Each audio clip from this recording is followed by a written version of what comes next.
Hello guys. हाँ जी। Next we are talking about the Nazi world view.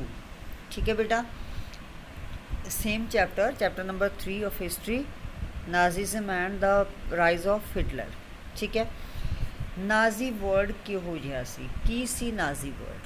According to Nazi ideology there was no equality between people but only racial hierarchy. ਤਾਂ Nazi ਜਿਹੜੇ ਇਹਨਾਂ ਦੀ ideology ਕੀ ਸੀ, ਕੀ idea ਸੀ, ਇਹਨਾਂ ਦੇ ਕੀ ਵਿਚਾਰ ਸੀ? ਇਹ ਕਹਿੰਦੇ ਸੀ ਕਿ ਲੋਕਾਂ ਦੇ ਵਿੱਚ ਇਕੁਐਲਿਟੀ ਨਹੀਂ ਹੋਣੀ ਚਾਹੀਦੀ, ਸਿਰਫ ਜਿਹੜਾ ਰੇਸ਼ੀਅਲ ਹੈਰਾਰਕੀ ਹੈ ਜਿਵੇਂ ਕਿ ਜਾਤੀਵਾਦ ਵਗੈਰਾ ਉਹੀ ਹੋਣਾ ਚਾਹੀਦਾ, ਇੱਦਾਂ ਹੀ ਸਿਸਟਮ ਜਿਹੜਾ ਹੈਗਾ ਚੱਲਣਾ ਚਾਹੀਦਾ ਹੈ। ਠੀਕ ਹੈ। ਤਾਂ ਇਹਨਾਂ ਨੇ Nazis quickly began to implement their dream of creating an exclusive racial community of pure Germans। ਤਾਂ ਇਹ ਲੋਕ ਖੁਦ ਚਾਹੁੰਦੇ ਸੀ ਕਿ ਜਿਹੜੀ ਕਮਿਊਨਿਟੀ ਆ ਉਹ ਸਿਰਫ ਪਿਓਰ ਜਰਮਨਸ ਦੀ ਹੋਵੇ। ਠੀਕ ਹੈ। ਫਿਜ਼ੀਕਲੀ ਜਿਹੜੇ ਆ ਉਹਨਾਂ ਨੇ ਐਲੀਮੀਨੇਟਿੰਗ ਕਰ ਦਿੱਤਾ ਸੀ, ਬਾਕੀ ਜਿਹੜੇ ਲੋਕ ਨੇ ਉਹਨਾਂ ਨੂੰ ਅਨਡਿਜ਼ਾਇਰੇਬਲ ਮੰਨਦੇ ਸੀ ਉਹ ਲੋਕ। ਠੀਕ ਹੈ। ਅਨਡਿਜ਼ਾਇਰੇਬਲ ਮੀਨਸ ਕਿ ਜਿਹੜੇ ਨਹੀਂ ਹੋਣੇ ਚਾਹੀਦੇ। ਠੀਕ ਹੈ। ਵਰਲਡ ਦੇ ਵਿੱਚ ਜਿਨ੍ਹਾਂ ਲੋਕਾਂ ਦੀ ਕੋਈ ਵੀ ਮਤਲਬ ਆਪਾਂ ਕਹਿ ਸਕਦੇ ਹਾਂ ਕੋਈ ਪੋਜੀਸ਼ਨ ਨਹੀਂ ਹੈ, ਜਿਨ੍ਹਾਂ ਦੀ ਕੋਈ ਜ਼ਰੂਰਤ ਨਹੀਂ ਹੈ, ਬਾਕੀਆਂ ਨੂੰ ਇਹ ਇਸ ਤਰ੍ਹਾਂ ਦੇ ਮੰਨਦੇ ਸੀ ਕਿ ਸਿਰਫ ਜਿਹੜੇ ਹੈ ਮਤਲਬ ਨਾਜ਼ੀ ਕਮਿਊਨਿਟੀ ਹੀ ਹੋਣੀ ਚਾਹੀਦੀ ਹੈ। ਠੀਕ ਹੈ। They wanted a society pure and healthy Nordic Aryans. ਉਹ ਇੱਦਾਂ ਦੀ ਸੁਸਾਇਟੀ ਚਾਹੁੰਦੇ ਸੀ ਜਿਹਦੇ ਵਿੱਚ ਸਿਰਫ ਨਾਰਡਿਕ ਆਰੀਅਨਸ ਟਾਈਪ ਦੇ ਲੋਕ ਹੋਣ, ਬਾਕੀ ਜਿਹੜੇ ਜੂਸ, ਜਿਪਸੀਜ਼, ਬਲੈਕਸ, ਠੀਕ ਹੈ, ਰਸ਼ੀਅਨ, ਪੋਲਸ ਔਰ ਕੁਛ ਜਿਹੜੇ ਆ ਜਰਮਨ ਲੋਕ, ਉਹਨਾਂ ਸਾਰਿਆਂ ਨੂੰ ਉਹ ਐਬਨੋਰਮਲ ਕੰਸੀਡਰ ਕਰਦੇ ਸੀ ਔਰ ਅਨਡਿਜ਼ਾਇਰੇਬਲ ਮੰਨਦੇ ਸੀ ਕਿ ਇਹਨਾਂ ਲੋਕਾਂ ਦੀ ਇੱਥੇ ਸੁਸਾਇਟੀ ਦੇ ਵਿੱਚ ਕੋਈ ਜ਼ਰੂਰਤ ਨਹੀਂ ਹੈ, ਇਹ ਅਨਵਾਂਟਡ ਹੈ, ਇਹਨਾਂ ਨੂੰ ਹੋਣਾ ਹੀ ਨਹੀਂ ਚਾਹੀਦਾ।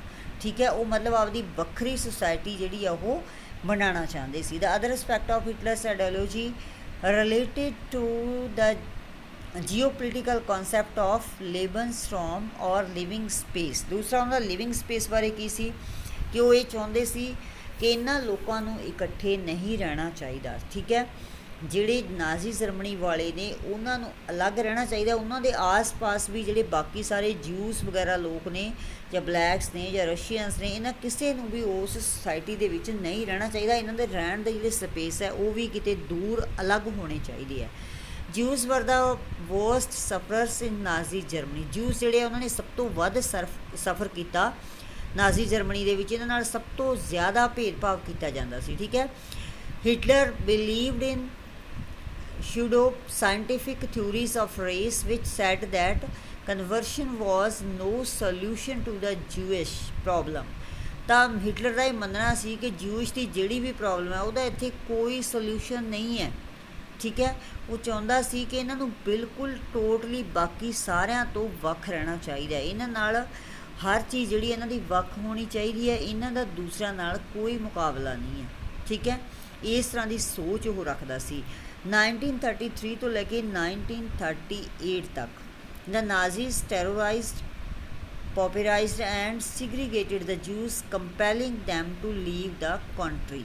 ਇਹਨਾਂ ਦੇ ਨਾਲ ਇੰਨਾ ਬੁਰਾ ਵਿਵਹਾਰ ਕੀਤਾ ਜਾਂਦਾ ਸੀ, ਇੰਨਾ ਜ਼ਿਆਦਾ ਇਹਨਾਂ ਨੂੰ ਟੈਰੋਰਾਈਜ਼ ਕੀਤਾ ਜਾਂਦਾ ਸੀ ਔਰ ਇਹਨਾਂ ਦੇ ਨਾਲ ਸਿਗਰੀਗੇਟਡ ਵਾਲਾ ਜਿਹੜਾ ਹੈਗਾ ਬਿਹੇਵੀਅਰ ਕੀਤਾ ਜਾਂਦਾ ਸੀ ਜੂਸ ਦੇ ਨਾਲ, ਕਿ ਉਹਨਾਂ ਨੂੰ ਬਹੁਤ ਜ਼ਿਆਦਾ ਵੱਖਰੇ ਮੰਨਿਆ ਜਾਂਦਾ ਸੀ, ਇੱਕ ਤਰ੍ਹਾਂ ਦਾ ਆਪਾਂ ਕਹਿ ਸਕਦੇ ਹਾਂ ਘਟੀਆ ਮੰਨਿਆ ਜਾਂਦਾ ਸੀ। ਔਰ ਇਹਨਾਂ ਨੂੰ ਬਹੁਤ ਜ਼ਿਆਦਾ ਮਤਲਬ ਇਲ ਟਰੀਟ ਕੀਤਾ ਗਿਆ ਤਾਂ ਕਿ ਇਹਨਾਂ ਨੂੰ ਫੋਰਸ ਕੀਤਾ ਜਾ ਸਕੇ ਕਿ ਇਹ ਆਪਣੇ ਆਪ ਹੀ ਕੰਟਰੀ ਛੱਡ ਕੇ ਚਲੇ ਜਾਣ। ਇੰਨਾ ਜ਼ਿਆਦਾ ਮਜਬੂਰ ਕੀਤਾ ਗਿਆ ਇਹਨਾਂ ਨੂੰ ਕਿਉਂਕਿ ਬਹੁਤ ਘਟੀਆ ਵਿਵਹਾਰ ਇਹਨਾਂ ਦੇ ਨਾਲ ਕੀਤਾ ਜਾਂਦਾ ਸੀ। ਠੀਕ ਹੈ।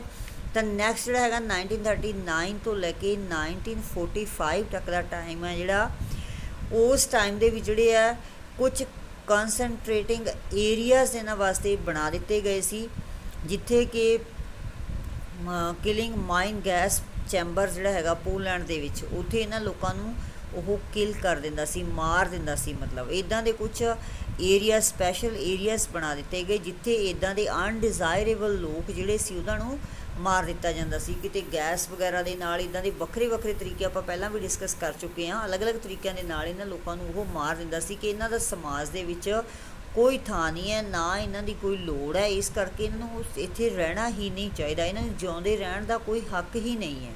ਠੀਕ ਹੈ। ਇਸ ਤਰ੍ਹਾਂ ਦਾ ਮਤਲਬ ਜਿਹੜਾ ਹੈਗਾ ਨਾਜ਼ੀ ਵਰਡ ਸੀ, ਨਾਜ਼ੀ ਲੋਕਾਂ ਦੀ ਸੋਚ ਸੀ ਜਿਹੜੇ ਕਿ ਇਸ ਦੇ ਸਪੋਰਟਰ ਸੀ। ਨੈਕਸਟ ਹੈ the racial utopia. Genocide and war became two sides of the same coin. ਠੀਕ ਹੈ, ਹੁਣ ਗੈਨੋਸਾਈਡ ਕੀ ਹੈ ਰਾਜੇ, ਜਾਤੀ ਵਿਨਾਸ਼ਕ ਔਰ ਵਾਰ, ਇੱਕ ਪਾਸੇ ਲੜਾਈ ਸੀ, ਦੂਸਰੇ ਪਾਸੇ ਇਹ ਜਿਹੜਾ ਹੈਗਾ ਜਾਤੀ ਵਿਨਾਸ਼ਕ ਸਿਸਟਮ ਜਿਹੜਾ ਹਿਟਲਰ ਨੇ ਸ਼ੁਰੂ ਕੀਤਾ ਹੋਇਆ ਸੀ ਕਿ ਇੱਕ ਪੂਰੀ ਦੀ ਪੂਰੀ ਕਮਿਊਨਿਟੀ, ਜਿਵੇਂ ਜਿਊਸ਼ ਹੈ, ਜਿਹੜੇ ਵੀ ਲੋਕ ਉਹਨੂੰ ਇੱਦਾਂ ਦੇ ਲੱਗਦੇ ਸੀ, ਇੱਦਾਂ ਦੇ ਵਿਚਾਰਾਂ ਵਾਲੇ ਸੀ, ਉਹਨਾਂ ਸਾਰਿਆਂ ਨੂੰ ਚਾਹੁੰਦਾ ਸੀ ਕਿ ਇਸ ਜਾਤੀ ਨੂੰ ਹੀ ਖਤਮ ਕਰ ਦਿੱਤਾ ਜਾਵੇ, ਇਹਨਾਂ ਨੂੰ ਮਾਰ ਦਿੱਤਾ ਜਾਵੇ। ਠੀਕ ਹੈ, ਤਾਂ ਉਸ ਦੇ ਬਾਅਦ ਹੈਗਾ ਜਿਹੜਾ ਪੋਲੈਂਡ ਜਿਹੜਾ ਆਕਿਊਪਾਈ ਕੀਤਾ ਸੀ ਉਸਨੇ, ਉਸ ਨੂੰ ਵੀ ਡਿਵਾਈਡ ਕਰ ਦਿੱਤਾ ਗਿਆ। ਪੋਲਸ ਨੂੰ ਫੋਰਸ ਕੀਤਾ ਗਿਆ ਕਿ ਉਹ ਆਪਣੇ ਘਰ ਛੱਡ ਕੇ ਚਲੇ ਜਾਣ ਔਰ ਉਹਨਾਂ ਦੀ ਪ੍ਰੋਪਰਟੀ ਜਿਹੜੀ ਆ ਉਹ ਸਾਰੀ ਜਿਹੜੇ ਜਰਮਨਸ ਲੋਕ ਨੇ, ਠੀਕ ਹੈ, ਉਹਨਾਂ ਲੋਕਾਂ ਨੂੰ ਵੰਡ ਦਿੱਤੀ ਜਾਵੇ। ਯੂਥ ਇਨ ਨਾਜ਼ੀ ਜਰਮਨੀ। ਹੁਣ ਯੂਥ ਦੀ ਕੀ ਕੰਡੀਸ਼ਨ ਸੀ ਨਾਜ਼ੀ ਜਰਮਨੀ ਦੇ ਵਿੱਚ, ਠੀਕ ਹੈ, ਉੱਥੇ ਕੀ ਸੀ, ਹਿਟਲਰ ਨੇ ਮਤਲਬ ਉਹ ਇਹ ਮਹਿਸੂਸ ਕਰਦਾ ਸੀ ਕਿ ਜਿਹੜੀ ਸੁਸਾਇਟੀ ਹੈ ਇਹ ਸਟਰੋਂਗ ਨਾਜ਼ੀ ਸੁਸਾਇਟੀ ਹੋਣੀ ਚਾਹੀਦੀ ਹੈ, ਤਾਂ ਉਸ ਦੇ ਲਈ ਉਸਨੇ ਬਹੁਤ ਸਾਰੇ ਕਦਮ ਚੁੱਕੇ। ਉਸਨੇ ਟੀਚਿੰਗ ਸਿਸਟਮ ਨੂੰ ਚੇਂਜ ਕਰ ਦਿੱਤਾ, ਸਾਰੇ ਸਕੂਲਾਂ ਕਾਲਜਾਂ ਦੇ ਵਿੱਚ ਜਿਹੜੇ ਹੈਗੇ ਆ ਨਾਜ਼ੀ ਟੀਚਰਸ ਰੱਖ ਦਿੱਤੇ ਗਏ, ਜਰਮਨ ਟੀਚਰ ਰੱਖ ਦਿੱਤੇ ਗਏ, ਪਹਿਲਾਂ ਵਾਲੇ ਟੀਚਰਸ ਨੂੰ ਡਿਸਮਿਸ ਕਰ ਦਿੱਤਾ ਗਿਆ ਔਰ ਇਹਨਾਂ ਟੀਚਰਸ ਨੂੰ ਔਰ ਬੱਚਿਆਂ ਨੂੰ ਜੋ ਵੀ ਪੜ੍ਹਾਇਆ ਜਾਂਦਾ ਸੀ ਉਹ ਸਿਰਫ ਨਾਜ਼ੀ ਆਈਡੀਓਲੋਜੀ ਬਾਰੇ ਹੀ ਪੜ੍ਹਾਇਆ ਜਾਂਦਾ ਸੀ ਕਿ ਕਿਸ ਤਰ੍ਹਾਂ ਦੇ ਵਿਚਾਰ ਹੋਣੇ ਚਾਹੀਦੇ ਹੈ। ਠੀਕ ਹੈ, ਮਤਲਬ ਕਿ ਬੱਚਿਆਂ ਨੂੰ ਇਹ ਚੀਜ਼ਾਂ ਸਿਖਾਈਆਂ ਜਾਂਦੀਆਂ ਸੀ। ਅਲੱਗ-ਅਲੱਗ ਦੋ ਗਰੁੱਪਸ ਦੇ ਵਿੱਚ ਬੱਚੇ ਵੀ ਵੰਡ ਦਿੱਤੇ ਗਏ, ਡਿਜ਼ਾਇਰੇਬਲ ਐਂਡ ਅਨਡਿਜ਼ਾਇਰੇਬਲ। ਡਿਜ਼ਾਇਰੇਬਲ ਕਿਹੜੇ, ਜਿਹੜੇ ਜਰਮਨ ਲੋਕਾਂ ਦੇ ਬੱਚੇ ਸੀ ਜਿਨ੍ਹਾਂ ਨੂੰ ਉਹ ਸੁਸਾਇਟੀ ਦੇ ਵਿੱਚ ਰੱਖਣਾ ਚਾਹੁੰਦਾ ਸੀ, ਔਰ ਅਨਡਿਜ਼ਾਇਰੇਬਲ ਜਿਹੜੇ ਕਿ ਬਾਕੀ ਸਾਰੇ ਲੋਕ ਸੀ ਜਿਵੇਂ ਕਿ ਜਿਊਸ਼ ਵਗੈਰਾ, ਉਹ ਸਾਰੇ ਅਨਡਿਜ਼ਾਇਰੇਬਲ ਸੀ। ਇਹੀ ਚੀਜ਼ਾਂ ਉਹਨੇ ਟੀਚਰਸ ਨੂੰ ਫੋਰਸ ਕੀਤਾ, ਸਕੂਲਾਂ ਦੇ ਵਿੱਚ ਇਹ ਚੀਜ਼ਾਂ ਪੜ੍ਹਾਈਆਂ ਜਾਣ ਲੱਗੀਆਂ। ਜਿਹੜੀਆਂ ਉਹਨਾਂ ਦੇ ਬੱਚਿਆਂ ਦੀਆਂ ਬੁੱਕਸ ਸੀ ਦੁਬਾਰਾ ਲਿਖ ਦਿੱਤੀਆਂ ਗਈਆਂ। ਠੀਕ ਹੈ, ਜਿਹੜੇ ਵੀ ਫੰਕਸ਼ਨ ਆਫ ਸਪੋਰਟਸ ਵਗੈਰਾ ਸਕੂਲਾਂ ਦੇ ਵਿੱਚ ਹੁੰਦੇ ਸੀ ਉੱਥੇ ਸਾਰਿਆਂ ਦੇ ਵਿੱਚ ਜਿਹੜੀ ਹੈ ਵਾਇਓਲੈਂਸ ਬੱਚਿਆਂ ਨੂੰ ਸਿਖਾਈ ਜਾਂਦੀ ਸੀ, ਵੀ ਲੜਾਈ ਝਗੜਾ ਬੱਚਿਆਂ ਨੂੰ ਸਿਖਾਇਆ ਜਾਂਦਾ ਸੀ। ਇੱਦਾਂ ਦੀ ਸਿੱਖਿਆ ਦਿੱਤੀ ਜਾਂਦੀ ਸੀ ਕਿ ਬੱਚੇ ਜਿਹੜੇ ਆ ਉਹ ਅਗਰੈਸ਼ਨ ਵਾਲੇ ਬਣਨ, ਕ੍ਰੋਧੀ, ਲੜਾਈ ਝਗੜੇ ਵਾਲੇ, ਝਗੜਾਲੂ, ਇੱਕ ਦੂਸਰੇ ਤੋਂ ਬਦਲਾ ਲੈਣ ਦੀ ਭਾਵਨਾ ਰੱਖਣ ਵਾਲੇ, ਇਸ ਤਰ੍ਹਾਂ ਦੇ ਬੱਚੇ ਮਤਲਬ ਬਣਾਏ ਜਾਣ। ਉਹ ਫੋਰਸ ਕਰਦਾ ਸੀ ਟੀਚਰਸ ਨੂੰ ਕਿ ਬੱਚਿਆਂ ਨੂੰ ਇਹ ਸਾਰੀਆਂ ਚੀਜ਼ਾਂ ਸਿਖਾਓ। ਠੀਕ ਹੈ, ਜਿਹੜੇ 10 ਇਅਰਸ ਦੇ ਬੱਚੇ ਸੀ ਉਹਨਾਂ ਨੂੰ ਯੰਗ ਹੋਕ ਦੇ ਵਿੱਚ ਐਂਟਰ ਕਰਨ ਲਈ ਫੋਰਸ ਕੀਤਾ ਜਾਂਦਾ ਸੀ ਔਰ 14 ਇਅਰਸ ਦੇ ਜਿਹੜੇ ਉਹਨਾਂ ਨੂੰ ਹਿਟਲਰ ਯੂਥ ਇੱਦਾਂ ਦੇ ਉਹਨੇ ਕਲੱਬਸ ਵਗੈਰਾ ਬਣਾਏ ਹੋਏ ਸੀ ਜਿਹਦੇ ਵਿੱਚ ਇਹਨਾਂ ਬੱਚਿਆਂ ਨੂੰ ਜੁਆਇਨ ਕਰਨਾ ਪੈਂਦਾ ਸੀ। ਠੀਕ ਹੈ, ਅਤੇ ਉੱਥੇ ਉਹਨਾਂ ਨੂੰ ਇਹ ਸਾਰਾ ਕੁਛ ਸਿਖਾਇਆ ਜਾਂਦਾ ਸੀ। ਕਿਤੇ ਕੋਈ ਲੜਾਈ ਝਗੜੇ ਵੱਖ-ਵੱਖ ਮਤਲਬ ਤਰੀਕਿਆਂ ਨਾਲ ਕਿਤੇ ਕਿਸੇ ਚੀਜ਼ ਦੀ ਸਿੱਖਿਆ ਦਿੱਤੀ ਜਾਂਦੀ ਸੀ ਬੱਚਿਆਂ ਦੀ ਏਜ ਦੇ ਅਕੋਰਡਿੰਗਲੀ। ਤਾਂ ਉਹ ਸਾਰਾ ਕੁਝ ਜਿਹੜਾ ਹੈਗਾ ਹਿਟਲਰ ਯੂਥ ਉਹ ਬਣਾਉਣ ਦੀ ਕੋਸ਼ਿਸ਼ ਕਰ ਰਿਹਾ ਸੀ ਕਿ ਜਿਹੜੇ ਸਾਰੇ ਜਿਹੜੇ ਨੌਜਵਾਨ ਪੀੜ੍ਹੀ ਹੈ ਉਹ ਹਿਟਲਰ ਦੇ ਗੁਣਗਾਨ ਕਰਨ ਔਰ ਬਾਕੀ ਸਾਰੇ ਲੋਕਾਂ ਨੂੰ ਨਫ਼ਰਤ ਕਰਨ। ਠੀਕ ਹੈ, ਇਸ ਤਰ੍ਹਾਂ ਦੀ ਸਿੱਖਿਆ ਉਹ ਲੋਕਾਂ ਨੂੰ ਦੇ ਰਿਹਾ ਸੀ। ਨਾਜ਼ੀ ਕਲਟ ਆਫ ਮਦਰਹੁੱਡ ਦੇ ਲਈ ਕੀ ਸੀ, ਉਹਨੇ ਵਿਮੈਨਸ ਨੂੰ ਮਤਲਬ ਜਿਹੜੀਆਂ ਮਦਰਸ ਸੀ ਉਹਨਾਂ ਨੂੰ ਵੀ ਇਸ ਚੀਜ਼ ਦੇ ਲਈ ਫੋਰਸ ਕੀਤਾ ਕਿ ਉਹਨਾਂ ਦੇ ਬੱਚੇ ਜਿਹੜੇ ਹੈ ਪਿਓਰ ਆਰੀਅਨ ਚਿਲਡਰਨ ਹੋਣੇ ਚਾਹੀਦੇ ਹੈ।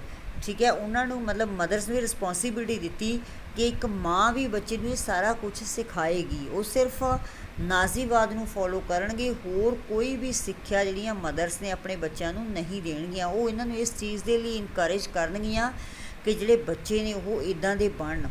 ਠੀਕ ਹੈ, ਆਰੀਅਨ ਕਲਚਰ ਵਾਲੇ, ਆਰੀਅਨ ਰੇਸ ਵਾਲੇ, ਤਾਂ ਇੱਦਾਂ ਦਾ ਹੀ ਉਹਨਾਂ ਦੇ ਵਿਚਾਰ ਹੋਣੇ ਚਾਹੀਦੇ ਆ, ਇੱਦਾਂ ਦੀ ਉਹਨਾਂ ਦੀ ਸਾਰਾ ਕੁਛ ਲੈਂਗੁਏਜ ਵੇਸ ਭੂਸ਼ਾ ਸਭ ਕੁਛ ਜਿਹੜਾ ਹੈਗਾ ਉਹ ਨਾਜ਼ੀ ਆਈਡੀਓਲੋਜੀ ਦੇ ਅਕੋਰਡਿੰਗ ਹੋਣਾ ਚਾਹੀਦਾ। ਠੀਕ ਹੈ, the art of propaganda. The Nazi regime used language and media with care and often to great effect. ਤਾਂ ਇਹਨਾਂ ਨੇ ਹੋਰ ਵੀ ਜ਼ਿਆਦਾ ਕੀ ਪ੍ਰੋਪੇਗੈਂਡਾ ਕੀਤਾ ਕਿ ਇਹਨਾਂ ਨੇ ਜਿਹੜਾ ਮੀਡੀਆ ਸੀ ਉਸ ਨੂੰ ਵੀ ਇਸ ਚੀਜ਼ ਦੇ ਲਈ ਯੂਜ਼ ਕੀਤਾ। ਮੀਡੀਆ ਨੂੰ ਵੀ ਉਹਨਾਂ ਨੇ ਇਹ ਫੋਰਸ ਕੀਤਾ ਕਿ ਉਹ ਸਾਰਾ ਕੁਛ ਜੋ ਵੀ ਹੈ ਉਹ ਨਾਜ਼ੀ ਰਜੀਮ ਦੇ ਲਈ ਜੋ ਵੀ ਲੈਂਗੁਏਜ ਵਰਤਣੀ ਹੈ ਸਭ ਕੁਛ ਜਿਹੜਾ ਵਰਤਣਾ ਉਹ ਨਾਜ਼ੀਵਾਦ ਨੂੰ ਲੈ ਕੇ ਹੀ ਯੂਜ਼ ਕਰਨਗੇ। ਇਹਨਾਂ ਦੀਆਂ ਹੀ ਆਈਡੀਓਲੋਜੀ ਨੂੰ ਛਾਪਣਗੇ, ਚਾਹੇ ਕੋਈ ਜਿਵੇਂ ਫਿਲਮਾਂ ਵਗੈਰਾ ਉਹ ਵੀ ਇਸੇ ਚੀਜ਼ 'ਤੇ ਬਣਾਈਆਂ ਗਈਆਂ, ਪਿਕਚਰਸ, ਰੇਡੀਓ, ਪੋਸਟਰਸ, ਸਭ ਕੁਛ ਜਿਹੜਾ ਹੈਗਾ ਹਰ ਚੀਜ਼ ਦੇ ਵਿੱਚ ਇਹੀ ਚੀਜ਼ ਦਿਖਾਈ ਜਾਂਦੀ ਸੀ ਕਿ ਜਿਹੜੇ ਨਾਜ਼ੀ ਲੋਕ ਨੇ ਉਹ ਬਹੁਤ ਸੁਪੀਰੀਅਰ ਨੇ ਔਰ ਜਿਊਜ਼ ਨੂੰ ਜਿਹੜਾ ਹੈਗਾ ਹੇਟ ਕਰਨੀ ਚਾਹੀਦੀ ਹੈ, ਜਿਊਜ਼ ਨੂੰ ਨਫ਼ਰਤ ਕਰਨੀ ਚਾਹੀਦੀ ਹੈ। ਇੱਦਾਂ ਦੀਆਂ ਗੱਲਾਂ ਉਹਨਾਂ ਨੇ ਫਿਲਮਾਂ ਵਗੈਰਾ ਦੇ ਵਿੱਚ ਵੀ, ਰੇਡੀਓ ਦੇ ਥਰੂ ਵੀ, ਪਿਕਚਰਸ ਦੇ ਥਰੂ ਵੀ, ਪੋਸਟਰਸ ਦੇ ਥਰੂ ਵੀ, ਸਾਰਾ ਮੀਡੀਆ ਉਹਨਾਂ ਨੇ ਇਸੇ ਕੰਮ 'ਤੇ ਲਗਾ ਦਿੱਤਾ ਕਿ ਉਹ ਲੋਕਾਂ ਨੂੰ ਇਸ ਤਰ੍ਹਾਂ ਦੀਆਂ ਮਤਲਬ ਸਿੱਖਿਆਵਾਂ ਦੇਣ ਕਿ ਲੋਕ ਜਿਹੜੇ ਜਿਊਜ਼ ਨੂੰ ਨਫ਼ਰਤ ਕਰਨ। ਠੀਕ ਹੈ। Nazism worked on the minds of the people, tapped their emotions and turned their hatred and anger at those marked as undesirable. ਤਾਂ ਇਹ ਨਾਜ਼ੀਜ਼ਮ ਜੋ ਹੈ ਇਸ ਚੀਜ਼ ਨੇ ਲੋਕਾਂ ਦੇ ਮਨਾਂ ਦੇ ਉੱਪਰ ਇਸ ਦਾ ਅਸਰ ਹੋਇਆ। ਠੀਕ ਹੈ। ਉਹਨਾਂ ਨੇ ਲੋਕਾਂ ਦੀਆਂ ਇਮੋਸ਼ਨਸ ਨੂੰ ਟੈਪ ਕਰਨ ਦੀ ਕੋਸ਼ਿਸ਼ ਕੀਤੀ ਤਾਂ ਕਿ ਲੋਕ ਇਮੋਸ਼ਨਲੀ ਨਾਜ਼ੀਜ਼ਮ ਨੂੰ ਮੰਨਣ ਔਰ ਲੋਕਾਂ ਦੇ ਮਨ ਵਿੱਚ ਇਹ ਗੱਲ ਬੈਠ ਜਾਵੇ ਕਿ ਨਾਜ਼ੀਵਾਦ ਹੀ ਜੋ ਹੈ ਉਹਨਾਂ ਦੇ ਲਈ ਬੈਸਟ ਹੈ ਔਰ ਬਾਕੀ ਸਾਰੀਆਂ ਚੀਜ਼ਾਂ ਜੋ ਹੈ ਜਿਵੇਂ ਅਨਡਿਜ਼ਾਇਰੇਬਲ ਹੈ ਉਹਨਾਂ ਸਾਰਿਆਂ ਨੂੰ ਸਿਰਫ ਹੇਟ ਹੀ ਕੀਤੀ ਜਾ ਸਕਦੀ ਹੈ। ਉਹਨਾਂ ਨੂੰ ਗੁੱਸੇ ਦੀ ਭਾਵਨਾ ਨਾਲ, ਨਫ਼ਰਤ ਦੀ ਭਾਵਨਾ ਨਾਲ ਦੇਖਣ ਲੋਕ। ਇੱਦਾਂ ਦੀ ਸਿੱਖਿਆ ਉਸਨੇ ਸਾਰੇ ਲੋਕਾਂ ਨੂੰ ਦਿੱਤੀ। ਠੀਕ ਹੈ। ਬਾਕੀ ਆਪਾਂ ਨੈਕਸਟ ਵੀਡੀਓਜ਼ ਕਰਦੇ ਹਾਂ ਰਾਜੇ।